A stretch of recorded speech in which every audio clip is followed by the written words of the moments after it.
Hey Rock and Metal Guardians, it's Dane. Welcome back to the channel. Today I would like to talk to you about Metallica versus Megadeth. Who's better? Let's jump right in. So what I've done is I've gone to my CD storage areas and pulled off the shelf the CDs from each band that I reach for the most. So let's start with Metallica. Kill 'Em All. Ride the Lightning. Gee, what is he going to pick next? Master of Puppets. And Justice for All. The Black Album. And even though this is not listed as a studio album, it was made in the studio, but it doesn't count as a studio album according to Wikipedia and other websites because it's a covers album. It's not listed under a studio album. But this would count as a 12th studio album as opposed to Megadeth's got 16. So Megadeth,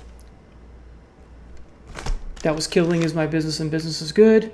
Peace Sells But Who's Buying? Love these long album titles. So Far So Good So What? Kind of an underrated one if you ask me. Megadeth's masterpiece, Rust in Peace. Megadeth's Black Album in the sense that this is their 5th album, and like Metallica did with their 5th album, they went for a change of direction and no more thrash metal, but just hard rock / heavy metal. Euthanasia. Okay, this is also a very, this is going back to, this is more thrashy in a way. This is back to Countdown to Extinction with just hard rock, heavy metal, not much more radio friendly, if you will. And then perhaps in my estimation, the best part of Megadeth's back half of their discography.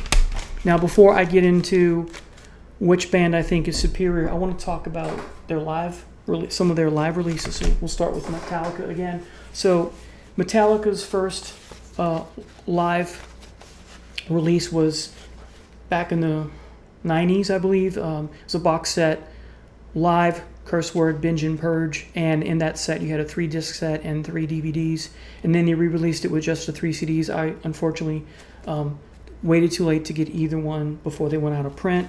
I did own a copy that a friend made for me, but I don't have it anymore. I liked it. I thought it was good. I didn't think it was great or special. The track listings were great, the sequence, so as opposed to the soundtrack to Through the Never, music from the motion picture. They went the David Bowie, Led Zeppelin route and made a movie and did a soundtrack for that movie of their stage performance. The sequence of songs and selection, the selection of songs is subpar here. The Ecstasy of Gold is just an intro from a Western.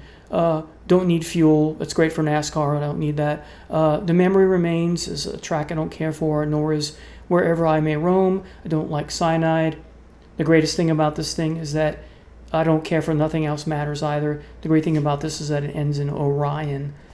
And then similarly, you have the Master of Puppets 3-disc version that has the third disc has 14 songs.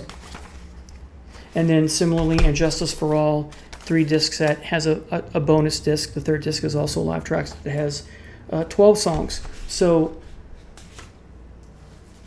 you're not getting a true live experience. And if this was all they played in that production that they recorded, the fans got shortchanged. And then for these, it's just not long enough, or you don't have enough songs. And so I think that's shortchanging the fans as well. And it's not a true live experience. For me, a true live experience would be a 2 CD set, or a 2 CD set. So now, having said that, Megadeth has the Rust in Peace live. Metallica never put out a live recording of them doing an entire album, which I thought this was trendy for a while, and Metallica never did it. Does that a box that needs to be checked? No. Does not doing it lessen in my esteem, my love for a band? No. Just, it's a nice treat. It's something special that fans enjoy. But if we talk about Megadeth's best live album, it's That One Night live in Buenos Aires. This is awesome. If you can still get this, I highly recommend purchasing this. It has a true live experience. You have 22 songs, and all the songs are good. No weak tracks. Similarly, you have Rude Awakening, and this has 24 songs. So you get a full live experience as well, 2-disc set. And those are those sound, the production is much better, and as I said, you get a true live experience. No weak tracks as compared to what I've shown you so far. So now if we go back into the studio stuff, as many will argue, Metallica's first 4 albums are superior to anything Megadeth has done. I think this is superior to everything Megadeth has done, but it stops there. So, but then having said that, this and this has the Dave Mustaine factor. So on this, the Four Horsemen, Jump Into the Fire, Phantom Lord, and Metal Militia were co-written by Mustaine. On this one, the title track, Ride the Lightning, and the last song, the wonderful instrumental, Call of Cthulhu, was also co-written by Mustaine. So you have to take that in consideration, I think. So these have, while Mustaine did not play on these albums, he co-wrote 6 of the songs on these 2 albums. So I think that plays a factor into why these are so wonderful. As far as Master of Puppets goes, I no longer care for The Thing That Should Not Be, although I do love a good Lovecraft influenced song or story, that sort of thing. I'm all into. I got tons and tons of books on that stuff. And Leper Messiah I find boring and uneventful as well. I used to like these songs, but over the last many years, I skipped them. It's like, it's kind of boring. So, not kind of, it is boring. So now, as far as Megadeth's debut, I find this amazing. It's not Kill 'Em All, but I love it. This and this are equally as good as Ride the Lightning. This is superior to Ride the Lightning. I would dare say, it's just a notch or 2 above Master of Puppets, because unlike Master of Puppets, there's no weak songs on here. I love all these songs, and I always listen to this 99% of the time from start to finish. I don't skip much, if anything at all. As far as their 5th release goes, comparing Megadeth's 5th album to Metallica's Black Album, this is superior. I only like half of the Black Album, and most of it's like, if you take the vinyl record side too. So essentially, what we have here, you've already figured out I like Megadeth's live quality production than Metallica, but I like Megadeth more than I like Metallica. And here's the kicker. Here's the first, and this is probably the biggest kicker. Okay, and here's why.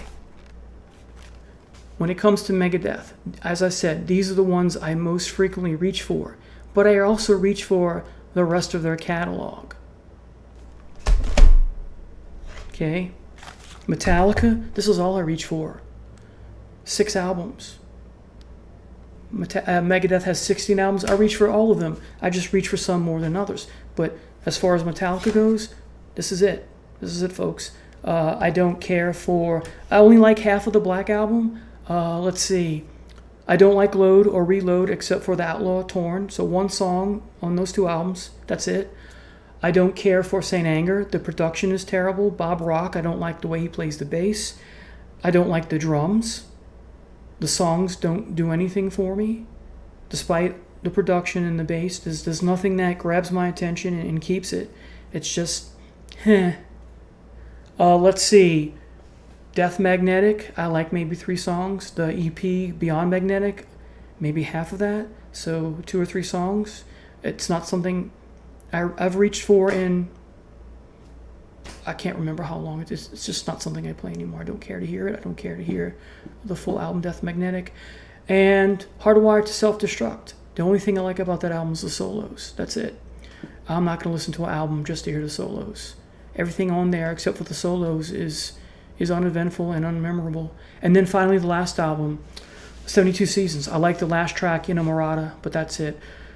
If you listen to the album carefully, you don't need to listen to it carefully, actually, but if you pay attention, you can tell that on 6 or 7 songs, it sounds like Kirk Hammett's playing the same solos.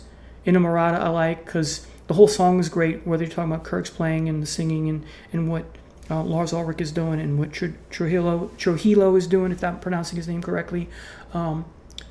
And so that's a wonderful piece. but I'm not going to buy an album for one song. I just had a friend download it for me, and I put it in my iTunes. So to wrap things up, Megadeth has a better discography. Megadeth competes well and succeeds in many ways with Metallica's first 5 albums. Overall, another problem I have with Metallica is that I think once Metallica released this, or when they released this is when they started to phone it in, or what's the term I'm looking for? Just going through the motions. So I don't think Megadeth has done that. I think Megadeth, while producing a couple stinkers, I think they gave it their best into trying to put out a quality product. Did they succeed every time in putting out a quality product for that back half? No, not every time, but I think they gave it their best. I don't think they were phoning it in. I don't think they were going through the motions. That's just my opinion. Overall, Metallica, and this is the last thing, Metallica has not been consistent.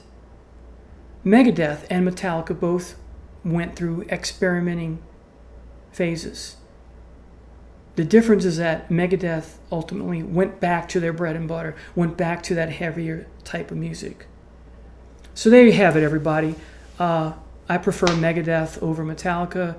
Please put in the comments if you agree or disagree.